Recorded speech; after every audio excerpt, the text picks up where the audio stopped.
Okay, so the next section is 1 Nephi chapter 2. And it says, when I seek and trust the Lord, he can soften my heart.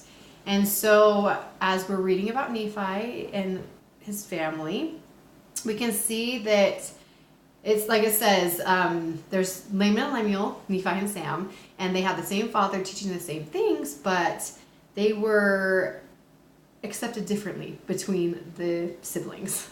And Nephi actually went through a period where he had his heart softened in order to believe the things that his father had seen, that Lehi was teaching about and seeing.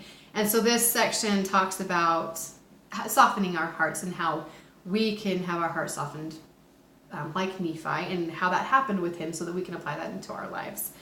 And if there's a word that you cannot escape in the Book of Mormon, it's besides Christ, which is mentioned every 1.7 verses, is the word heart. I actually wrote a research paper in college on heart found in the Book of Mormon. And you can't escape that word. The Lord is interested in our hearts. He's interested in our hearts turning to him and us being filled, our hearts being filled with him. But it's hearts are everywhere. You can't escape that word. Now, as you read, you're going to think of me with this statement throughout the Book of Mormon. Heart. Every time you see heart. You can't get away from it. It's all over the Book of Mormon. But one of the, kind of like an activity that it says, is to see if you can identify the ways or why Nephi's heart was softened while Laman and Lemuel's weren't. And so Peter did a really good job with this one. He made like a whole chart with the differences between Laman and Lemuel and Nephi and Sam. And it's kind of interesting to compare the two and see how different, like the big contrast there was between the two and why Nephi believed and they didn't. Yeah, we can post this chart kind of in the comment section so you can see it, because it is kind of interesting. Sorry. Along with the comment section, if you guys have, I know we're posting these on Facebook, if you guys have anything to add or anything, just write it on this post and we can start discussions about it too. Yeah. So, sorry, as you was talking about posting it, feel free to comment and teach us. Yeah, or not that we're teaching anything, but yeah, comments, and we want to hear from you guys and learn from each other. We're very motivated to comment back and respond because we're putting these videos together. We're very engaged and come follow me, and so we have lots of thoughts and opinions, and there's things we miss, and it would be awesome to be able to learn from Sorry, each other. I didn't mean to cut you off. No, you're fine.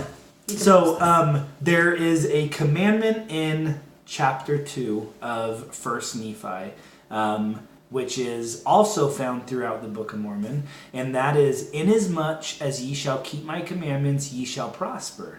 And inasmuch as thy brethren shall rebel against thee, they shall be cut off from the presence of the Lord. So by keeping the commandments, you'll prosper. By not keeping the commandments and rebelling against the commandments, you'll be cut off from the Lord. And that's a theme that we find throughout the Book of Mormon. I've heard it said that the Book of Mormon is a very black and white book. There's not any gray area. You're going to be exalted into the heavens, or you're going to be damned to hell. And so there's not a lot of middle ground. And I remember this specific thought when I heard it from the first time. The reason behind that, with the intent being to persuade men to come unto Christ, is that way too often we get into the neutrality or into the gray areas of our life. And we need to, like children, right? The invitation in Mosiah, we need to be more black and white. If it's wrong, it's bad. There's no good in anything that's half bad or a part of it's bad. It's just it's black and it's white. It's bad, it's good. And I think that if we will be honest with ourselves, we can identify that in a lot of the decisions we make. I know the whole good, better, best, but I believe that if we try and live our lives more black and white. And so we're learning that in this chapter with Nephi, Sam, Laman, and Lemuel. And so I'll just do a couple of these because you can read them just like we can. Find your own. And is verse 18 and 19. Laman and Lemuel are described as hardness of their hearts. So they're talking about their hearts being hard. And then Nephi and Sam, in the next verse, the lowliness of heart. If you go up a couple of verses before that, we have verse 13 that says, referring to Laman and Lemuel, neither did they believe. They believed not the words of their father, whereas Nephi and Sam, in contrast to that, in verse 16, they believed all the words of Lehi. Laman and Lemuel knew not the dealings of God. Verse 12. Go to verse 16.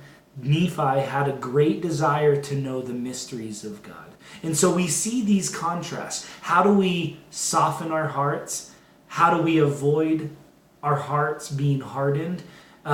We seek, we have a desire, and I think probably, yeah. No, I was just saying, because this is what I kind of came up with. This is kind of the process that Nephi did, and it's just 4 things, but I feel like I can apply this into my life as well. The first thing he did was desire, kind of like Peter said. He desired, and then with that desire, he prayed to God to know. And then he believed. He was able to get that confirmation. He believed, and then he obeyed. So he desired, prayed, believed, and obeyed.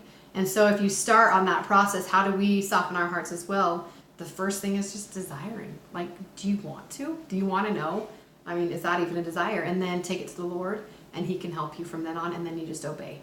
Yeah.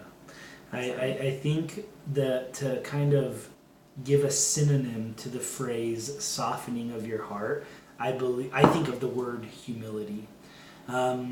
If you desire for your heart to be softened in, let's say, a sacrament meeting, you're listening to the speakers with the intent of looking for something to change about your life. You're looking for something that you can incorporate in your life. Humility leads to softening your heart. If you're reading the Book of Mormon with a question in your mind and in your heart, by just having that question, you're showing forth the humility that this book can actually provide an answer for you.